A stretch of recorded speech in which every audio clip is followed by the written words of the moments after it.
1,55,000 মধ্যে চলে আসছে এক পিস চুড়ি। 2-6 মতো মাপ আছে। উইথিন 3,08,000 to 10,000 মধ্যে আসছে ওয়ান পেয়ার চুড়ির কস্ট। সলিড চুড়ি উইথ মুখ, একদম নতুনত্ব একটা কালেকশন, কিন্তু মিনের ছোঁয়া। এই সাইডে যাচ্ছে মিনেকারি ওয়ার্ক। এটা আবার সরুর মধ্যে 2-5 মাপ আছে। 1,00,000, 2,00,000 টাকা ধরে চলুন। উইদিন 2,00,000 রুপিস আসছে ওয়ান পেয়ার। উইদিন 1,00,000 রুপিস চলে আসছে এক পিস। ডিজাইনটা কিন্তু খুব সুন্দর। সলিড চুড়ি অলওয়েজ টাইম ইউজ করতে পারবেন। এগুলো কিন্তু 1,07,000 ইচ চলে আসছে।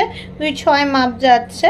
2,14,000 মধ্যে চলে আসছে এক জোড়া, কিন্তু এটাও কিন্তু বেশ স্টাইলিশ, মুখ দেওয়া। আর এই যাচ্ছে বডির ডিজাইন। থ্রু আউট দ্য বডিতে এই ডিজাইনটা রিপিট হচ্ছে। আর এই যাচ্ছে মুখ দেওয়া, খুব সুন্দর রেগুলার ওয়্যার সলিড চুড়ি। 2-4 মাপের